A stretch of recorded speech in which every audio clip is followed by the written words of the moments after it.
Welcome back to the Introduction to SQL by Unikaksha. So in today's session, we are going to see how to implement views. So without wasting any time, let's just go to our workbench screen so that we can understand how views are created. So we are here on our workbench screen and we have to create few tables in order to generate the view. So this is our last query file. So what I will do is I'll create a new query tab. Here I'll just write what we are supposed to do. So we are supposed to create a student table with roll number. We want name, marks, gender, and city ID basically, and course ID again. We want to create a city table that should consist of city ID and it should consist of city name. We want to create a course table which should ideally consist of course ID and a course name. So in every table we make sure that we are having at least 5 entries for student and all the other tables. So यहाँ पे over here on a table, I'll simply click on create table. I'll first create student table. Here I want the table ID or table attributes as first as roll number, which is primary key and integer. Then I want the other one as student name, which is varchar. So I'm not changing it. Then gender, which is again varchar. I don't want to change it.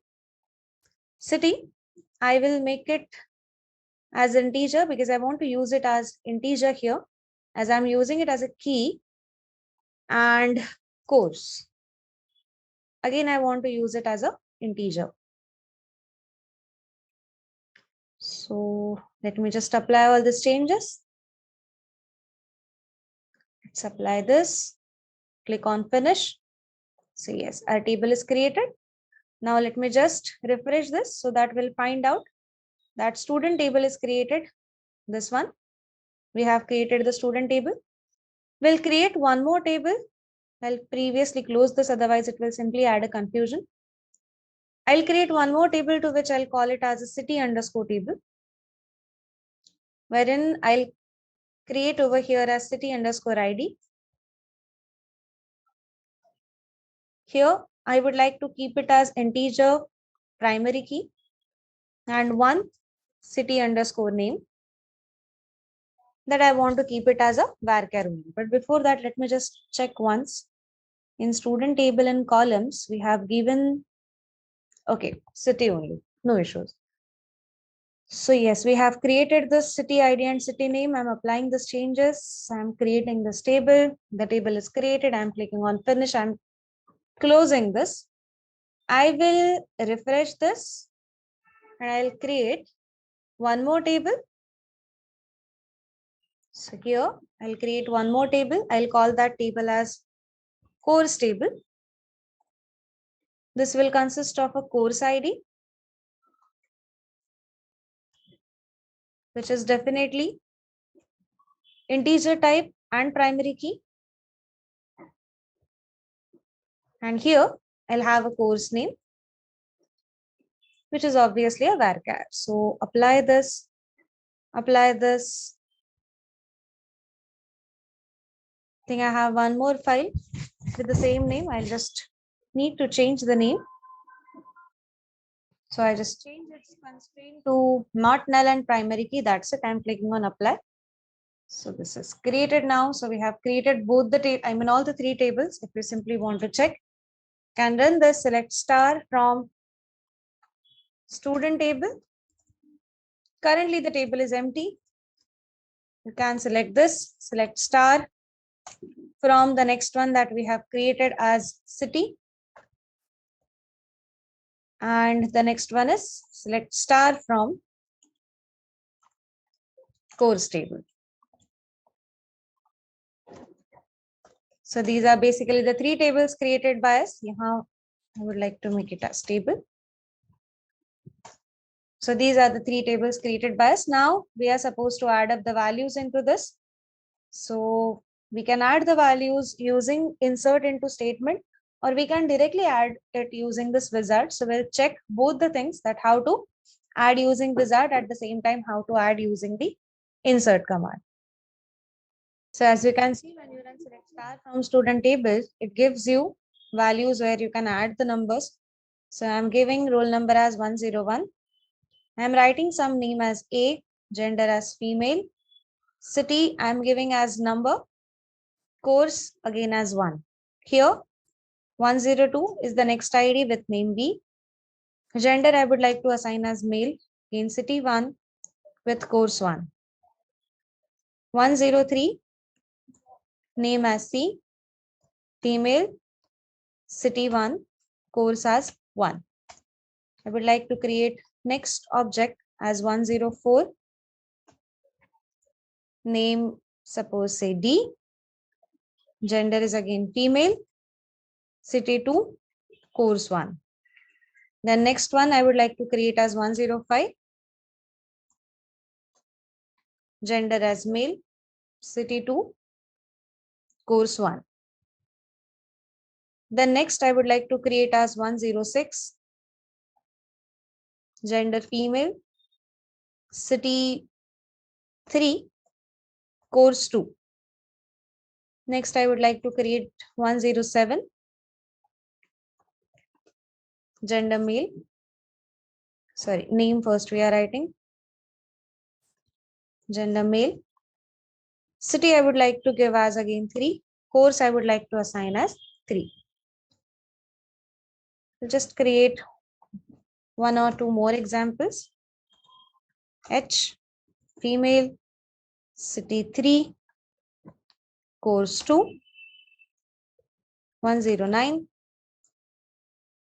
I, M, city again I would like to add as a 2 with a combination of course as 3, 110. Here I would like to add gender as female, course as 2, city as 2 and course as 1. So these are basically the tables or values that I want to insert. So if you just click on apply, you'll find out it automatically creates this. I'm directly going to click on apply and finish. So these values have been added into this. Now the same thing I want to implement with the city table. In city table, I want to simply add the ID and its respective course name. So I know that I have added the city IDs 1 to 3. So I have to make sure that I'm adding IDs as 1 to 3 only. Otherwise, it will create some issues while joining the peoples. So let me check my city table one more time. Yes, here comes our city table. So I have to make this as primary key. I'm applying the changes. Okay, that's great. Finish. Close this. I'll rerun this. So city ID over here. 1. City name is Mumbai. Let me create city ID as 2. Pune. City ID as 3. Delhi. Let me just click on apply. Changes have been made successfully. Let's check the course table. In course table, we'll add 1 as MBA. Course 2 as suppose say BCA. And course 3 as BSc. I'll click on apply. I'll click on apply. I'll click on finish. So these are basically our tables that are created. So you can take a look at all the tables. I'm again running select star from student, select star from city, and select star from the course table. So this is how all the 3 tables are created with the values present in it. Some good amount of values are present in it for the analysis. Now we will join these values and we are going to create something called as a view. So basically why views are required. So sometimes whenever you are having a huge table or complicated table, in this case, again, I'm not adding too much complexities. These are just 3 tables that we are going to combine. But suppose if you're having huge amount of data and there are a lot of, concatenation of the tables that you have to perform, lot of joins you have to perform. And obviously we are aware that writing a join query or such type of complicated query is not that easy stuff.